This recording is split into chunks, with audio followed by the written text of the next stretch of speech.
Hello बच्चों, let's see this question. Which of the following pair represents the linkage isomers? Option A PDPPH3 whole twice NCS whole twice and PDPPH3 twice SCN twice. Option B CONH3 5NO3 SO4 and CONH3 5SO4 NO3. Option C PTCl2 NH3 4Br2 and PTBr2 NH3 4Cl2. Option D CuNH3 4 PTCl4 and PTNH3 4 CuCl4। अब इस question को समझने के लिए पहले हमें क्या करना पड़ेगा, कुछ इंपॉर्टेंट की कॉन्सेप्ट्स को यहाँ पे समझना होगा। ठीक है जी। सबसे पहले हमें वहां पे पता करना है कि लिंकेज आइसोमेरिज्म कैसी होती है। लिंकेज आइसोमेरिज्म ऐसी आइसोमेरिज्म होती है जो कि हमें देखने को मिलती है अगर हमारे कॉम्प्लेक्स में कैसे लिगेंड प्रेजेंट होते हैं, एम्बीडेंटेड लिगेंड प्रेजेंट होते हैं। एम्बीडेंटेड लिगेंड ऐसे लिगेंड होते हैं जिनके अंदर दो दो डोनर साइट्स प्रेजेंट होती है, but they donate from one at a time.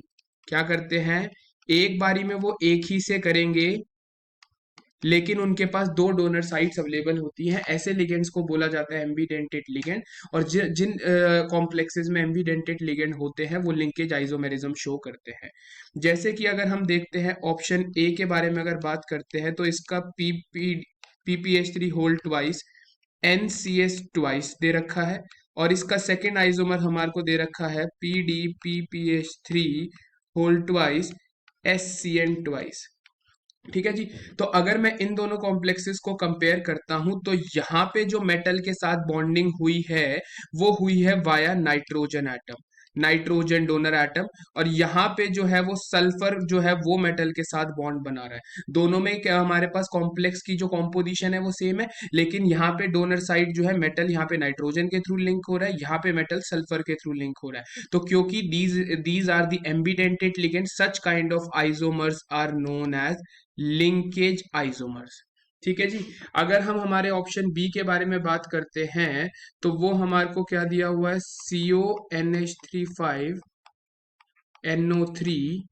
Sulphate and CONH3 SO4NO3। तो इसमें हमारे पास क्या हो रहा है, एक्सचेंज जो हो रहा है वो नाइट्रेट और सल्फेट के बीच में हो रहा है। हमें पता है नाइट्रेट और सल्फेट दोनों कैसे लिगेंड है, हमारे पास एनाइनिक लिगेंड्स है। जब भी हमारे पास एनाइनिक लिगेंड का ट्रांसफर होता है, एक्सचेंज होता है कोऑर्डिनेशन स्फीयर के अंदर और कोऑर्डिनेशन स्फीयर के बाहर, तो ऐसी टाइप ऑफ आइसोमेरिज्म को क्या कहा जाता है, आयनाइजेशन आइसोमेरिज्म कहा जाता है। बिकॉज अगर मैं इसको आयनाइज करूंगा तो इसके केस में हमारे को क्या क्या मिलेगा, हमें कोऑर्डिनेशन स्फीयर मिलेगा और साथ में हमारे पास क्या मिलेगा, सल्फेट मिलेगा साथ में। ठीक है। लेकिन अगर ये आयनाइज होगा तो इसके केस में कोऑर्डिनेशन स्फीयर मिलेगा इधर की तरफ हमारे को और साथ में नाइट्रेट आयन मिलेगा। तो आयनाइज करने पे हमें क्या मिल रहे हैं, अलग अलग आयन्स मिल रहे हैं। Such kind of isomerism is known as ionisation isomerism. इसी तरीके से अगर मैं ऑप्शन सी के बारे में बात करता हूं तो वो हमें दिया हुआ है PTCl2 NH3 4Br2। ठीक है। और साथ में दूसरा दिया हुआ है PTBr2 NH3 4Cl2। तो ये भी किस टाइप के आइसोमर है, ये भी हमारे पास क्या है, यहाँ पे जो हो रहा है एनाइनिक लिगेंड का एक्सचेंज हो रहा है कोऑर्डिनेशन स्फीयर के अंदर और कोऑर्डिनेशन स्फीयर के बाहर। तो इसको आयनाइज करूंगा तो यहाँ पे हमें क्या मिलेंगे, ब्रोमाइड लिगेंड मिलेगा, साथ में हमारा क्या मिल जाएगा, हमारा कॉम्प्लेक्स मिल जाएगा।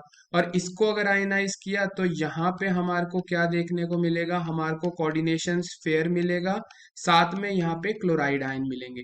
तो ये भी कैसी आइसोमेरिज्म शो कर रहे हैं, आयनाइजेशन आइसोमेरिज्म शो कर रहे हैं। ठीक है। अब ऑप्शन डी के बारे में बात करते हैं अगर हमारे पास, तो हमारे को क्या दिया हुआ है, एक कॉम्प्लेक्स है CuNH3 4 और साथ में दूसरा कॉम्प्लेक्स है PTCl4 एंड दूसरा है हमारा PTNH3 4 एंड CuCl4।